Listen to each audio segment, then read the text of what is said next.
You know, every single day, millions of us walk right through a train station without everyone stopping to wonder who actually owns the floor we're standing on. I mean, we rush through those heavy doors, we grab an overpriced coffee, we catch our train, and we're gone. To most of us, it's really just a building, right? Just a necessary, kind of chaotic step in our daily commute. But behind the walls of pretty much every major railway station sits one of the strangest, most wildly misunderstood business models in the entire world. So today, we're going to uncover how the transit hub you walk through every single day is actually a high-stakes real estate, retail, and advertising empire just hiding in plain sight. Okay, let's dive right into this by clearing up a massive misconception. Who actually owns this building? Most people just naturally assume the station makes its money from the train tickets you buy. And that makes total sense, right? You buy a ticket at the station, so the station must keep the money? Well, actually, scratch that. It's almost completely wrong. In most parts of the world, your ticket revenue goes straight to the train operating company, not the station owner. The station itself is often owned by a totally separate entity. We're talking a government transit authority, a massive real estate holding company, or some private consortium. See, they aren't in the business of moving people, they are in the business of controlling land. And the reason that specific land is so incredibly valuable all boils down to one core concept: captive foot traffic. Think about your traditional everyday shopping mall. A mall owner has to spend enormous sums of money on marketing, big events, and seasonal campaigns just to convince you to get in your car and drive over there. But a railway station owner, they don't have to spend a single cent to get you in the door. You're already coming because, well, you have no choice. You literally have to be there to catch a train to get to work or go home. It's a guaranteed high-volume flow of human beings delivered directly to their doorstep every single day, with absolutely zero marketing spend required. All right, moving into Section 1, the shocking baseline of costs and bureaucracy. Now, you'd probably think building a massive hospital or some gleaming new sports stadium would be the absolute most expensive thing you could build in a city. But remarkably, railway stations often carry the highest cost per square foot of almost any building type. Why? Well, first off, stations absolutely must be built on the most expensive, prime downtown real estate. You can't exactly put a central commuter hub out on cheap land at the edge of town, right? Second, the engineering complexity is just mind-boggling. You are digging multiple underground levels beneath an already dense city. You're dodging water tables and literally tiptoeing around adjacent skyscraper foundations. It requires intense structural reinforcement and massive underground ventilation systems just to keep the air breathable for the thousands of people rushing through. To put a number on that kind of complexity, $1.5 billion. That is what New York's Moynihan Train Hall cost. And get this, that was just for a renovation of an existing post office building. When you start talking about new builds, the numbers get even crazier. Look at London's Crossrail project. Building those modern underground stations from scratch collectively cost billions upon billions of dollars. We're talking about an unfathomable amount of upfront capital required before a single cup of coffee is ever sold. And then there is the absolute maze of bureaucracy. Because a station is fundamentally a piece of public transportation infrastructure, an owner can't just casually decide to open up shop or redesign a wing for retail. No. You are constantly negotiating. You've got national transit authorities demanding optimal flow, city planners dictating your zoning, safety regulators screaming for extra-wide fire exits, and usually some heritage preservation board insisting you keep the original 19th century brickwork absolutely pristine. Just to lease a single corner space to a bakery, an owner has to clear layers upon layers of permitting. Why? Because the building's core legal purpose is public safety and transit, not selling croissants. Which brings us to Section 2, the illusion of profit. So, with these astronomical costs and endless red tape, where exactly does a station's money come from? And this brilliantly illustrates the breakdown.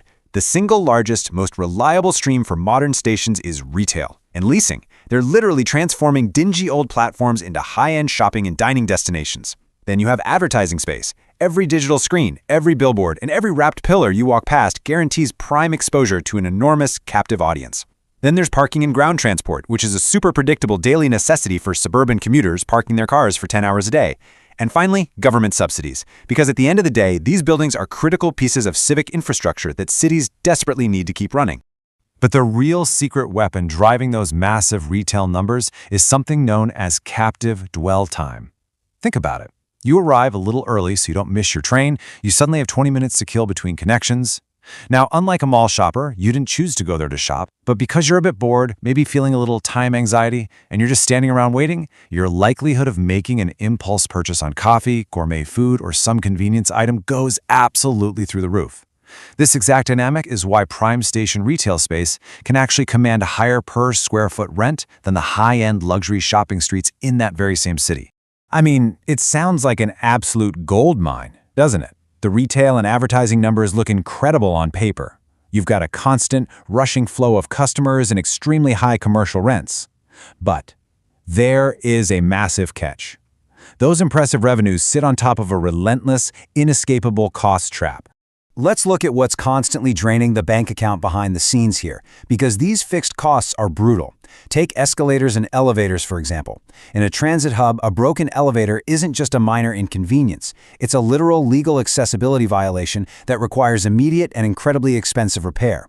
You've got premium overnight maintenance labor because any loud, disruptive track work can only happen in the dead of night when the trains finally stop running.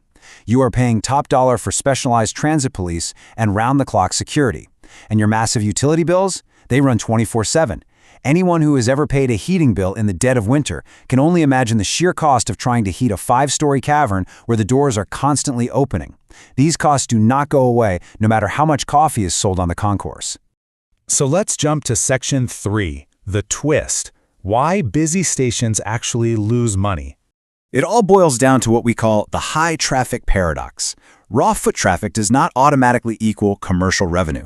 Think about it. A stressed-out commuter rushing to catch a 7:45 a.m. train is definitely not stopping to browse boutique retail shops or admire luxury watch advertisements. They just want to get to work. But the station's massive fixed utilities and all that safety staffing, they still have to run at full capacity, even at 11 p.m. when the place is pretty much empty. Furthermore, the amount of commercial space you can actually build is legally capped by regulators to prevent dangerous overcrowding. And on top of that, political pressure forces owners to keep parking and transit facility fees artificially low, because at the end of the day, transportation is a public good.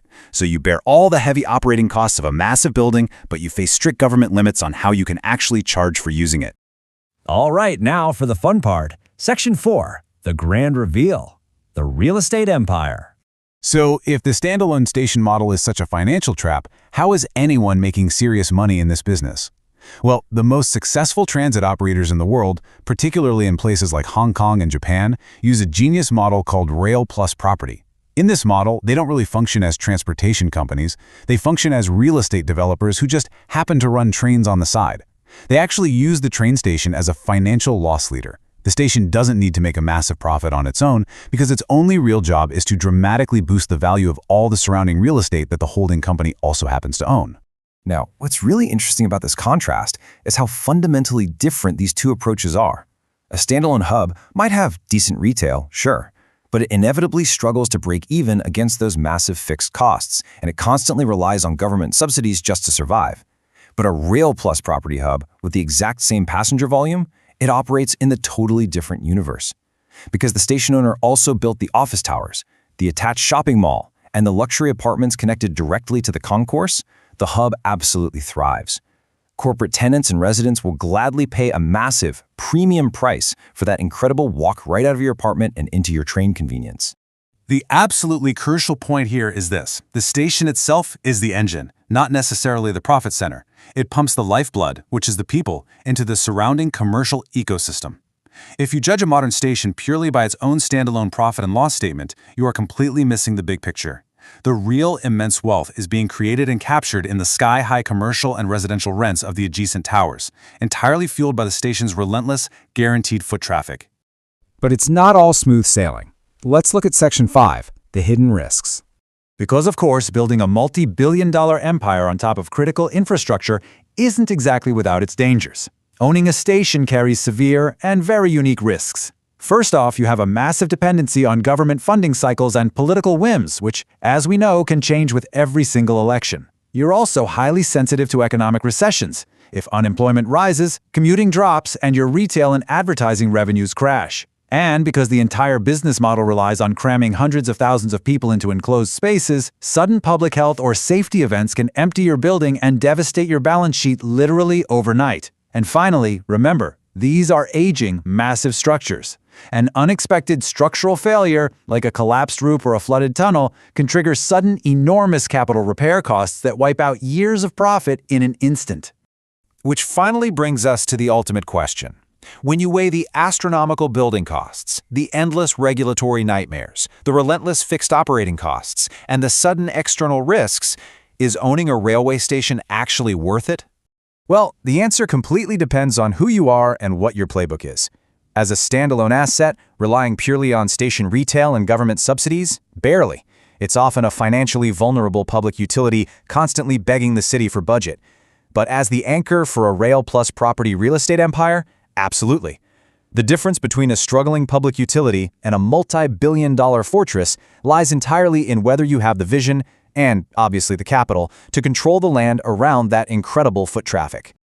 I want to leave you with this final, provocative thought today. Railway stations teach us a fascinating lesson that applies to the entire economy. What gives a business its true value? Is it just the profit that shows up directly on its own books? Or is it the wealth, the activity, and the sheer demand it creates for absolutely everything built around it? Next time you're rushing through your local station grabbing a coffee, don't just look at the ticket gates. Take a look at the skyscrapers right outside the doors, because that's where the real empire lives. Thanks for joining me on this explainer, and keep questioning the world around you.